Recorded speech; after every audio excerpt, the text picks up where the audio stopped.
Watching Minecraft? Yeah. And Ah! Hey, say hey to the camera. Hey. How you feeling? Good. How was school?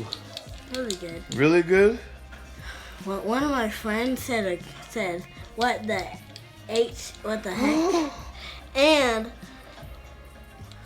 F, and the F, and the F word. Really? And he said it like 3 times. What? What the? All right, we won't repeat it. We don't treat people like that or talk to people like that, do we? I know. Let me ask you something. What do you think about Donald Trump? He's not good. Why not? Because he only thinks about himself.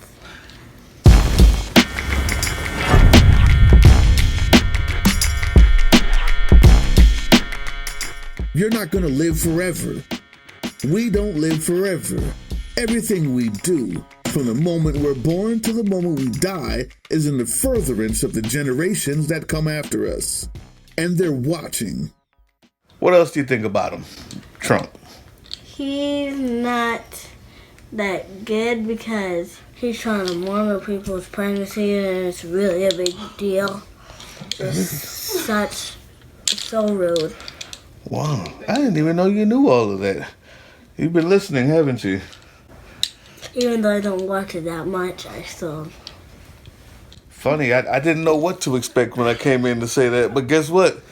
The funny thing is, our kids are watching. They're listening. I'm being watched too. Yeah. Sad? Hell yeah, I was sad. I could not sleep.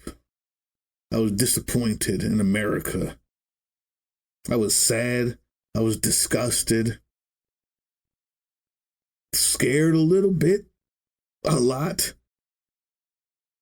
Not just for where we're going, but for the people who will be abused, for the people who will die. I was scared for them. Dejection, disappointment, sadness, fear, all of these things I feel with you. And we don't live forever. So, everything we do is in the furtherance of the generations that come after us, and they're watching. So you have to take some time. Mental days. Time to process, so that you know the next move you make is done rationally, so you can think through it. That's important for them, not just for you. And then buck up. You don't have that many days. On January 20th, our new dictator will be sworn into the office of presidency with the Supreme Court that has given him total immunity to do whatever he wants, and a Senate that backs every single one of his policies, and a majority of the country that voted for everything they saw and heard him say. It was not a mistake. They walked into it. You're the enemy. So that means that we have simply between now until then to plan, to strategize. And of all the emotions that we feel, the one we should feel the most and use is anger. Turn it into righteous indignation. And for everyone who I've given my email to, because I wanted to create these networks of people for when this happened, and we need to come together and we need to make sure that we have a wall between the people who cannot fight for themselves and the state. Now's a good time to use it. First, let's talk about the disappointment we feel in this country, and it's warranted. But it's not unlikely. A few weeks ago, I did a live, and I actually, in the live, stated this. In the past month, I've tried to study everything since Aristotle till now. Seeing where we are politically, seeing where we are with the oligarchy and the miseducation and the burning of books. Have a group already innate to be shunned. All of the pieces are there.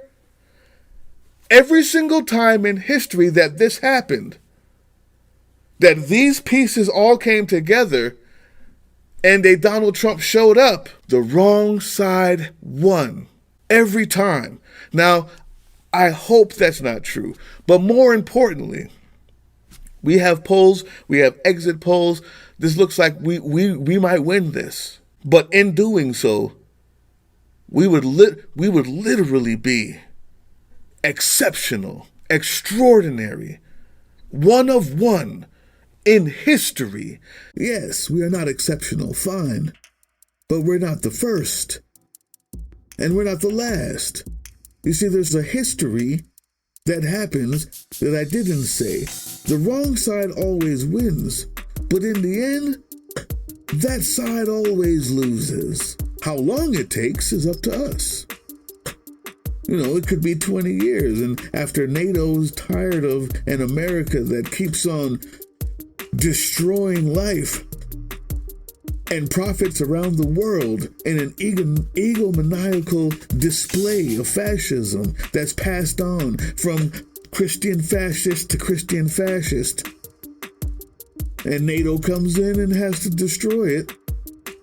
Or, if it gets destroyed from within, by a resistance, of which I plan to be a part of. Do you? You don't have to.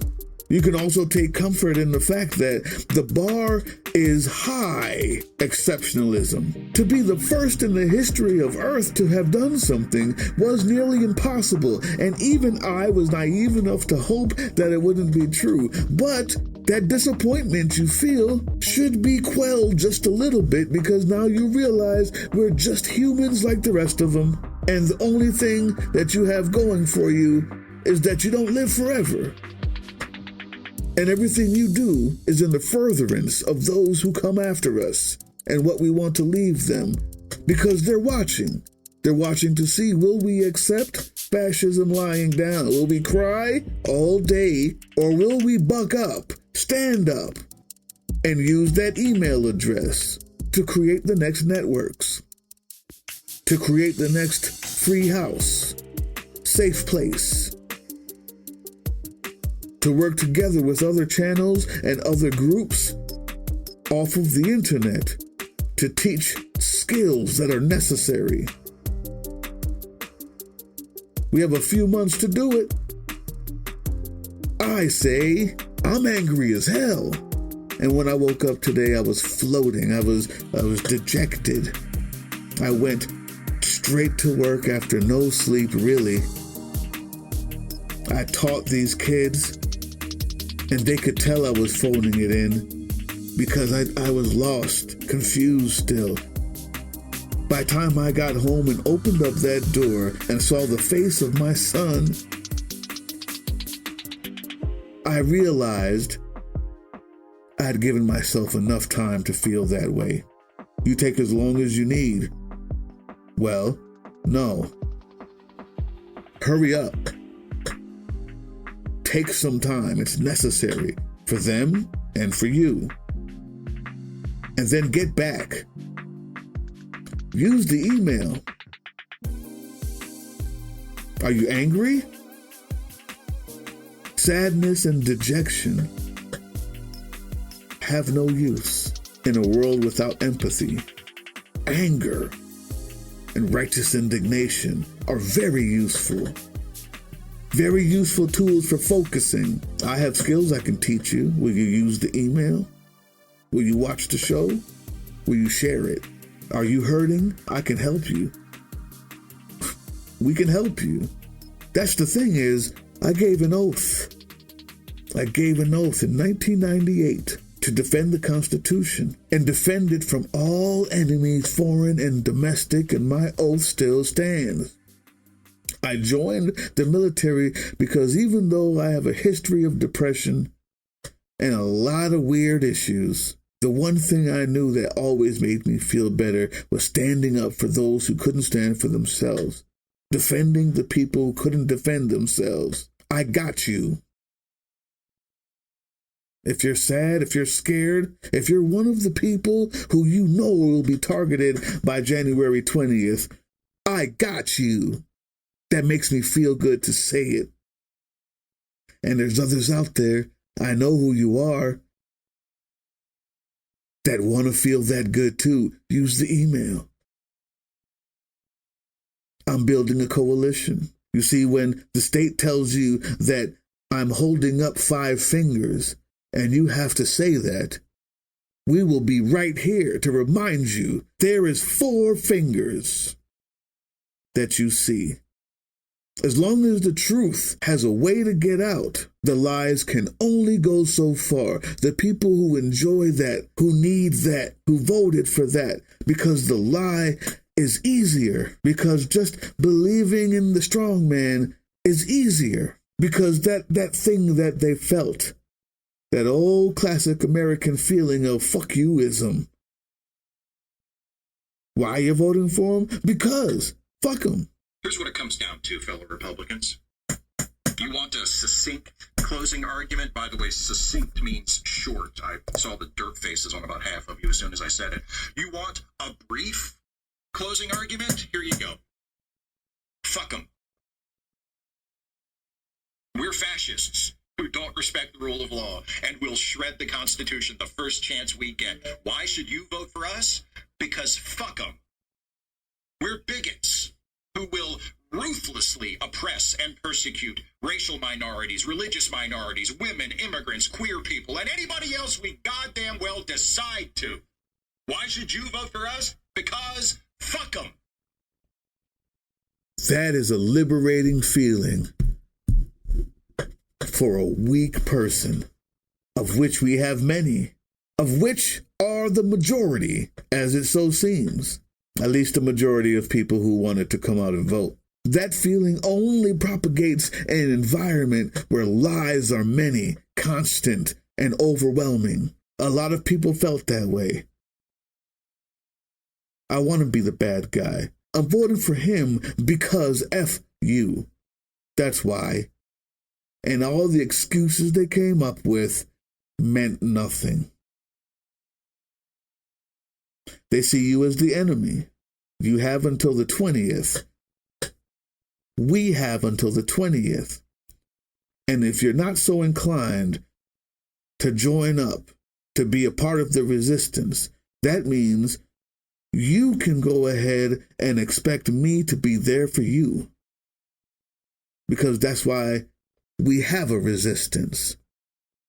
To stand for those who cannot stand for themselves, to help and protect and move away those who had previously nowhere to go. If you're a foreigner and you're not a citizen and you think that you may want to leave, that's understandable. Get your stuff together. Have a plan. I'm not going to come out here and tell you things are going to be great. I am going to tell you that I got you if you decide to stay. If you're a woman, young lady, you find yourself in a hard situation, my goal is to by the 20th have had a connection or two that maybe I can help. That's all. If I've told you before to use my email in a live, to build that network of people who will stand in the way, in the place, or who need someone to stand in the way of the state for them, I got you. Use it.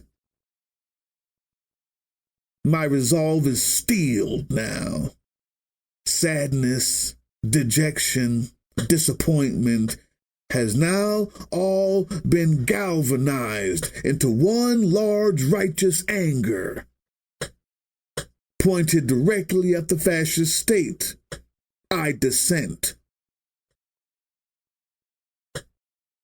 Welcome to the resistance. And you know why? Because I can't live forever, and my son is watching. You watching me, right? Just like you told me all that stuff about Trump that I have no idea that you knew.